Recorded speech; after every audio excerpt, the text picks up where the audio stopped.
वालों की विधिया संशोधन विधेयक 2025 पर मुझे आपने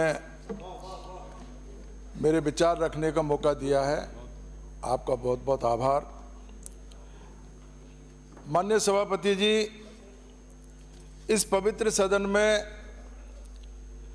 जब भी कोई विधेयक सरकार लाती है, बहुत सोच समझ करके और बहुत गंभीरता से विचार करने के उपरांत कोई विधेयक इस सदन में लाया जाता है। हालांकि नाम परिवर्तन की जो बात अभी सदन में चल रही है, इस सरकार की फितरत बन गई है नाम परिवर्तन करने की, लेकिन उन सब चीजों से अलग हट करके आज जो ये विधेयक सरकार लेकर के आई है, इस विधेयक के अगर उद्देश्य को देखा जाए और इस विधेयक के मार्फत सरकार को क्या प्राप्ति हो रही है, राजस्थान की इस जनता को क्या प्राप्त होने वाला है, उसके बारे में अगर हम सोचें तो हमें निराशा हाथ लगेगी। केवल और केवल कुलपति, जो कि बहुत ही सम्मानीय और सम्मानित जो शब्द है, पद है, उस सम्मानित पद की जगह कुलगुरु प्रतिस्थापित करवा करके सरकार क्या हासिल करना चाहती है, यह समझ से परे है। माननीय अध्यक्ष महोदय, अगर हम कुलगुरु के परिप्रेक्ष्य में जाएंगे, इस शब्द के परिप्रेक्ष्य में जाएंगे, तो हमें वैदिक सभ्यता की तरफ जाना पड़ेगा। उस सभ्यता की तरफ जाना पड़ेगा, उस समय की तरफ जाना पड़ेगा जब गुरुकुल हुआ करते थे और गुरुकुल में कुलगुरु का पद होता था। वहां जो शिक्षा दी जाती थी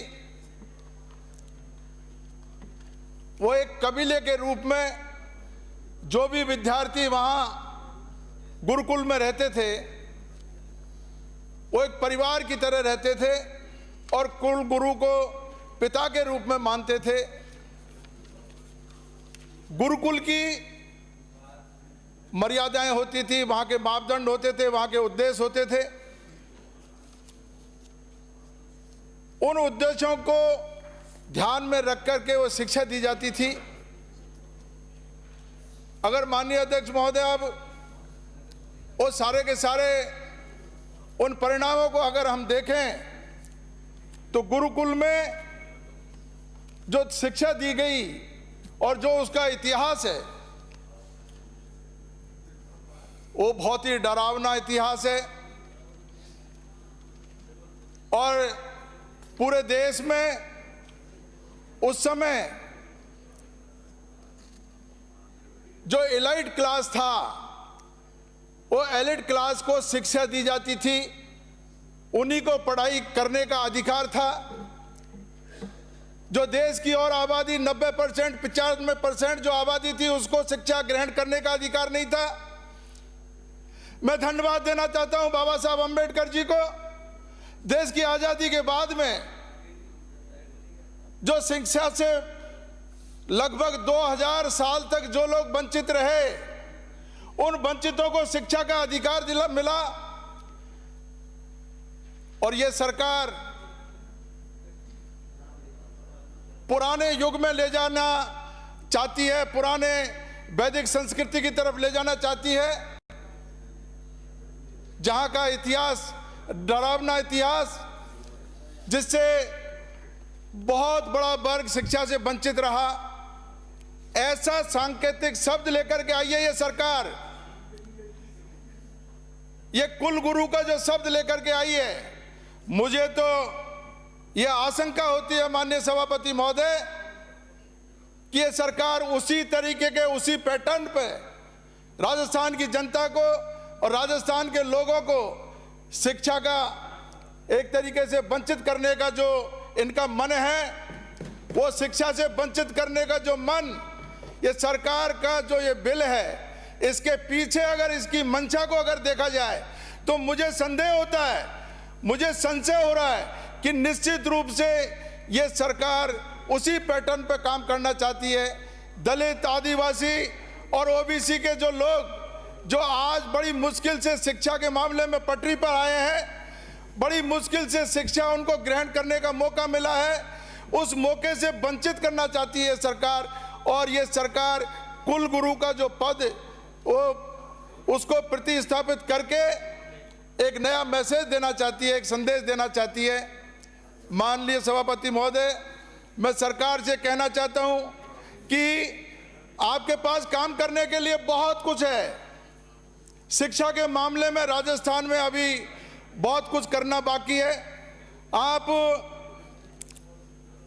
महिला शिक्षा में काम करें, एसटी, एससी, ओबीसी के जो लोग हैं, जो वंचित लोग हैं, जो गरीब तबके के लोग हैं, जो विद्यार्थी हैं, आज भी उनको गुणवत्तापूर्ण शिक्षा नहीं मिल रही है। सरकार अगर उनके लिए कानून लेकर के आती, सरकार उनके लिए विधेयक लेकर के आती तो हमें बहुत खुशी होती।